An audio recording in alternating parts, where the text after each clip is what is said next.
Assalamualaikum warahmatullahi wabarakatuh.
Innal hamdalillah alhamdulillahi ala ni'amihi wa syukru lahu ala taufiqihi wa amtinanihi. Ashhadu an la ilaha illallah ta'ziman bi sya'nihi wa ashhadu anna Muhammadan 'abduhu wa rasuluhu ad-da'i ila ridwanihi. Sallallahu ala nabiyyina Muhammadin wa ala alihi wa ashabihi wa man tabi'ahum bi ihsanin ila yaumiddin. وقال الله تعالى في القرآن الكريم: أعوذ بالله من الشيطان الرجيم. يا أيها الذين آمنوا اتقوا الله حق تقاته ولا تموتن إلا وأنتم مسلمون. وقال رسول الله صلى الله عليه وسلم fil hadits syarif, ittaqillaha haitsuma kunt wa atbi'is sayyi'atal hasanata tamhuha wa khaliqin nas bi khuluqin hasan. Fa ya ibadallah, usikum wa nafsi bi taqwallah, faqad fazal muttaqun, wa tazawwadu fa inna khairaz zadi taqwa. Amma ba'd. Jamaah salat Jumat yang dimuliakan Allah Subhanahu wa taala. Allah Subhanahu wa taala berfirman dalam Quran surat An-Nisa ayat 58. A'udzu billahi minasyaitonir rajim. Innallaha ya'murukum an tu'addul amanati ila ahliha. Yang artinya adalah sesungguhnya Allah Subhanahu wa taala memerintahkan kamu agar menyampaikan atau memberikan amanat kepada orang yang berhak menerimanya. Maka ayat ini merupakan perintah bagi seluruh manusia agar setiap manusia menjaga amanah yang diberikan kepadanya.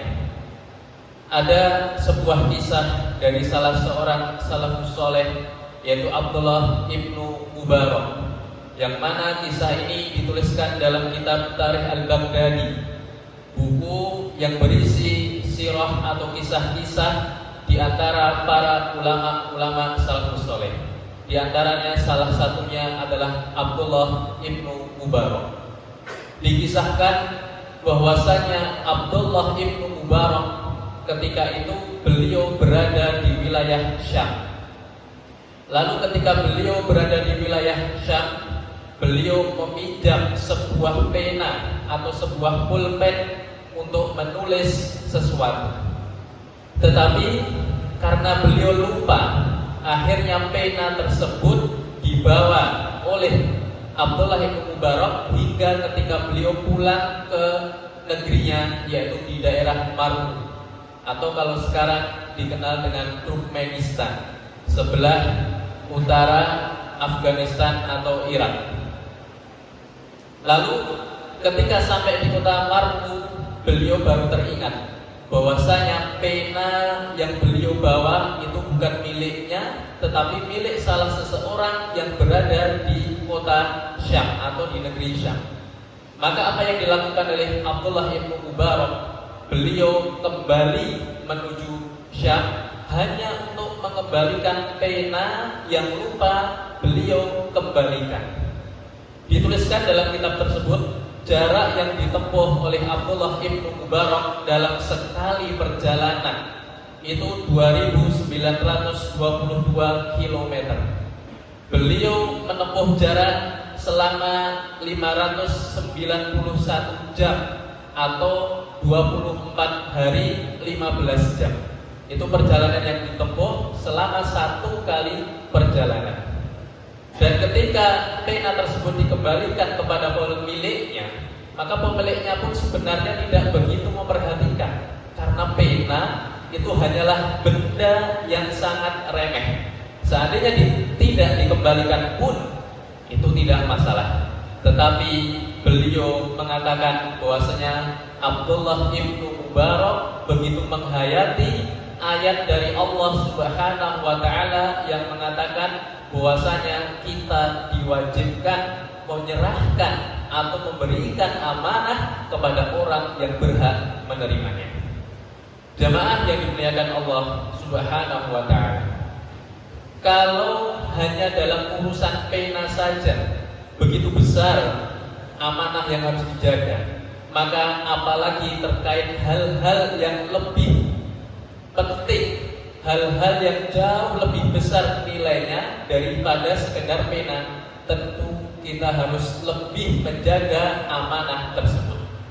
Maka dari itu Ibnu Katsir rahimahullah ta'ala dalam kitab tafsirnya, Tafsir Quranul Azim, beliau menjelaskan amanah yang dimaksud dalam ayat tersebut itu adalah amanah yang bersifat umum, mencakup seluruh amanah yang diberikan kepada manusia. Tetapi macamnya atau jenisnya paling tidak ada 2 jenis amanah. Yang pertama adalah amanah tentang hak-haknya Allah Subhanahu wa ta'ala, seperti sholat, shaum, dan ibadah-ibadah yang lain yang Allah amanahkan kepada setiap manusia. Jenis yang kedua adalah amanah yang terkait dengan hak-hak manusia, seperti barang titipan atau mungkin amanah jabatan dan amanah yang lain yang perlu dijaga oleh setiap manusia. Saking pentingnya sifat amanah ini sehingga sifat tersebut menjadi sifat wajib yang dimiliki oleh Rasulullah Shallallahu Alaihi Wasallam. Dan lawan dari sifat amanah adalah khianah atau berkhianat, tidak bisa menjaga amanah yang diberikan kepadanya. Maka seorang muslim, seorang mukmin yang beriman kepada Allah Subhanahu wa ta'ala, maka tentu wajib baginya untuk menjalankan amanat dengan sebaik-baiknya. Seorang hamba harus menjaga amanah yang Allah berikan kepadanya, berupa beribadah, menyembah kepada Allah Subhanahu wa ta'ala. Jangan sampai kita seorang muslim, seorang mukmin, tapi tidak bisa menjaga ibadah kita dengan sebaik-baiknya. Artinya kita berkhianat kepada Allah Subhanahu wa ta'ala. Jemaah yang dimuliakan Allah Subhanahu wa ta'ala, lalu dalam kehidupan di dunia ini, apapun posisi kita, kita pun harus menjaga amanah yang diberikan kepada kita. Sebagai contoh, posisi sebagai seorang thalibul ilmi, sebagai seorang santri, maka ada amanah ilmu yang diberikan kepadanya. Maka tentunya ia pun harus menjaga sebaik-baiknya amanah ilmu tersebut. Bagaimana menjaga amanah ilmu? Yaitu tentu dengan mempelajarinya sebaik-baiknya, lalu ia mengamalkan ilmu yang ia pelajari, dan tentunya ia harus mengajarkan kepada yang lainnya. Karenanya Rasulullah Shallallahu Alaihi Wasallam pernah bersabda, "La tazula qadama 'abdin yaumal qiyamah hatta yus'ala an arba'in." Tidaklah seorang hamba bisa melangkahkan kakinya pada hari kiamat sebelum dimintai pertanggungjawaban akan 4 hal. Wa an umrihi fima afnah, tentang umurnya ia isi untuk apa. Wa an jasadihi fima ablah, tentang jasadnya, tubuhnya ia pergunakan untuk apa. Wa an ilmihi fima amila fihi, dan tentang ilmunya seberapa banyak yang sudah ia amalkan. Wa an malihi, dan tentang hartanya, min aina iktasabahu wa kaifa anfaqahu, dari mana hartanya ia dapatkan dan untuk apa hartanya ia pergunakan. Kemudian bagi seorang guru atau pendidik, tentunya juga ada amanah yang diberikan kepadanya, yaitu agar bisa mendidik para murid-muridnya agar menjadi lebih baik. Tentunya ukuran baik adalah menurut Allah dan Rasul-Nya, bukan menurut hawa nafsu manusia. Maka segala tugas yang diberikan kepada seluruh guru atau pendidik tentu harus ia jaga dengan sebaik-baiknya. Begitu juga posisi seorang ayah, seorang ibu, seorang anak, atau seorang rakyat, atau seorang pemimpin, semuanya punya amanah masing-masing yang harus ia tunaikan dengan sebaik-baiknya. Seorang suami, seorang istri, dan seterusnya, setiap orang di posisinya pasti punya amanah yang diberikan kepadanya yang harus ia jaga. Maka manakala semua orang di posisinya masing-masing dapat menjaga amanah dengan sebaik-baiknya, insya Allah tatanan kehidupan di dunia akan menjadi lebih baik. Maka dari itu, di dalam pondok pesantren ada latihan kepemimpinan yang diberikan kepada para santrinya. Salah satunya adalah dengan pengurus santri. Istilahnya berbeda-beda di setiap pesantren. ada IST, usia, dan lain sebagainya. Maka ini merupakan latihan bagi para santri untuk mengemban amanah yang harus ia jaga dengan sebaik-baiknya. Ketua pengurus, sekretaris, bendahara, dan bagian-bagian yang lainnya juga harus menjaga amanah yang diberikan kepadanya dengan sebaik-baiknya. Maka ketika kita semuanya bisa berusaha untuk bersifat amanah dan berusaha meninggalkan sifat khianat, insya Allah keberkahan akan datang kepada kehidupan kita semuanya. Maka dari itu mudah-mudahan selalu memberikan hidayahnya kepada kita semuanya, sehingga Allah berkenan memberikan keistiqomahan kepada kita agar selalu bisa amanah dan selalu bisa menghindari sifat khianat.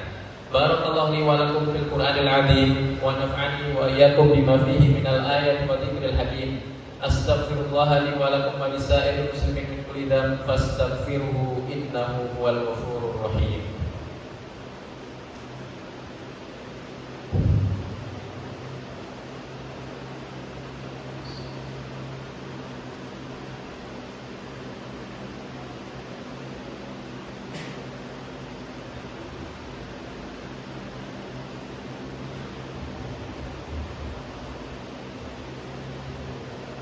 Innal hamdalillah nahmaduhu wa nasta'inuhu wa nastaghfiruh wa na'udzu billahi min shururi anfusina wa min sayyiati a'malina may yahdihillahu fala mudilla lahu wa man yudlilhu fala hadiya lahu. Asyhadu an la ilaha illallah wahdahu la syarika lahu wa asyhadu anna Muhammadan 'abduhu wa rasuluhu la nabiyya wa la rasula ba'da. Ya ibadallah, أوصيكم ونفسي بتقوى الله فقد فاز المتقون واعلموا أن الله سبحانه وتعالى يقول في كتابه الكريم أعوذ بالله من الشيطان الرجيم إن الله وملائكته يصلون على النبي يا أيها الذين آمنوا صلوا عليه وسلموا تسليما اللهم صل وسلم وبارك على محمد وعلى آله وأصحابه أجمعين برحمتك يا أرحم الراحمين. اللهم اغفر للمؤمنين والمؤمنات والمسلمين والمسلمات وألف بين قلوبهم وأصلح ذات بينهم وانصرهم على عدوك وعدوهم. اللهم لعن كفرة الذين يصدون عن سبيلك ويكذبون رسلك ويقاتلون أولياءك. اللهم خلف بين كلمهم وزلزل أقدامهم وأنزل بأسك الذي لا ترده عن القوم الظالمين. اللهم أصلح لنا ديننا الذي هو عصمة عقلنا وأصلح لنا دنيانا التي فيها معاشنا وأصلح لنا آخرتنا التي فيها معادنا واجعل الحياة زيادة لنا في كل خير واجعل الموت راحة لنا من كل شر. اللهم أصلح ولاة أمورنا اللهم وفقهم لما فيه صلاحهم وصلاح الإسلام والمسلمين. ربنا آتنا في الدنيا حسنة وفي الآخرة حسنة وقنا عذاب النار. سبحان ربك رب العزة عما يصفون والسلام على المرسلين والحمد لله رب العالمين. الصلاة.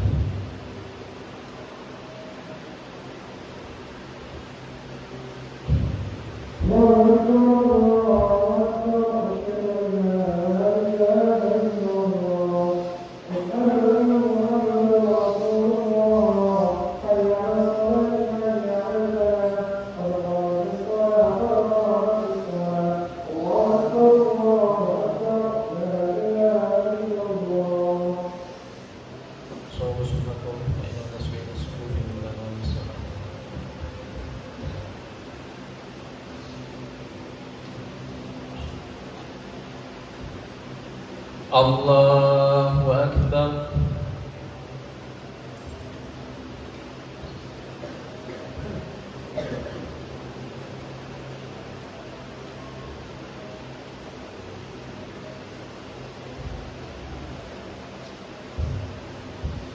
Bismillahirrahmanirrahim. Alhamdulillahi Rabbil alamin. Ar-Rahmanir Rahim. مالك يوم الدين إياك نعبد وإياك نستعين اهدنا الصراط المستقيم صراط الذين أنعمت عليهم غير المغضوب عليهم ولا الضالين آمين.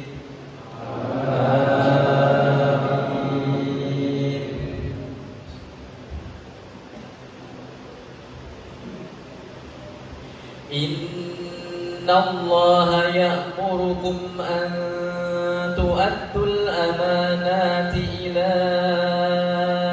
أهلها وإذا حكمتم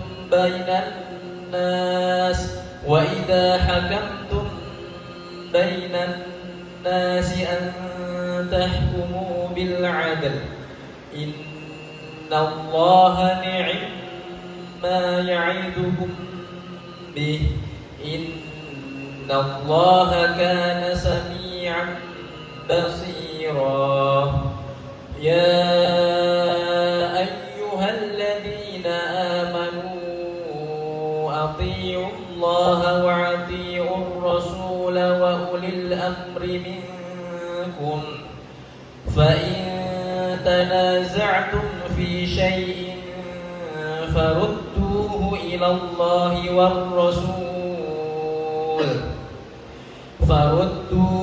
الله والرسول إن كنتم تؤمنون بالله واليوم الآخر ذلك خير وأحسن تأويلا الله أكبر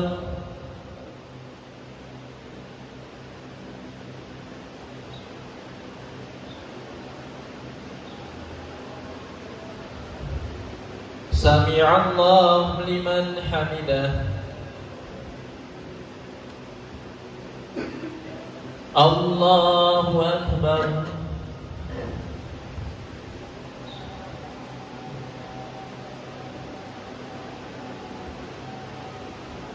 الله أكبر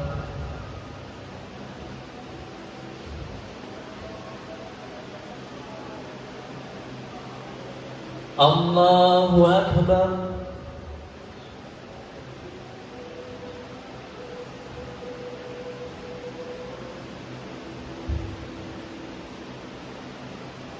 الله أكبر بسم الله الرحمن الرحيم الحمد لله رب العالمين الرحمن الرحيم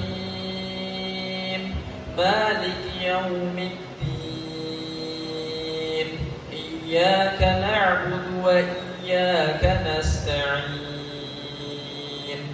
اهدنا الصراط المستقيم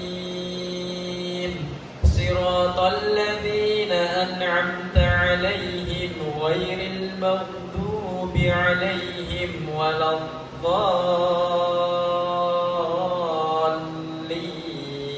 آمين.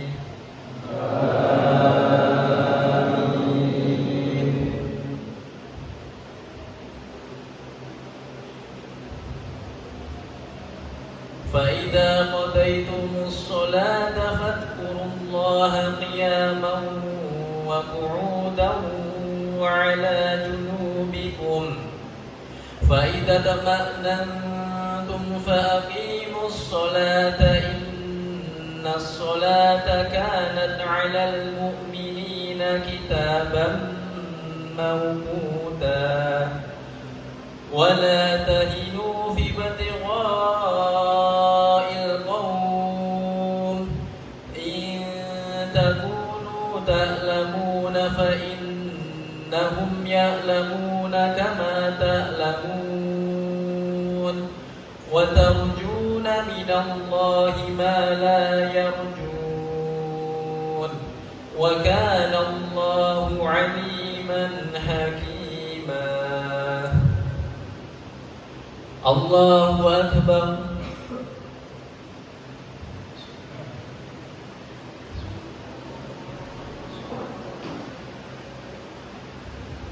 سمع الله لمن حمده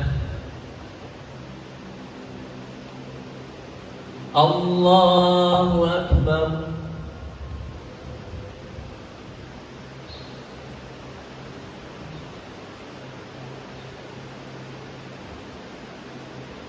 الله أكبر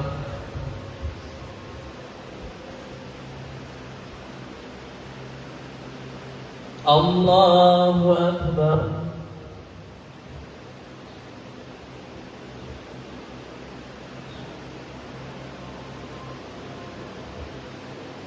الله أكبر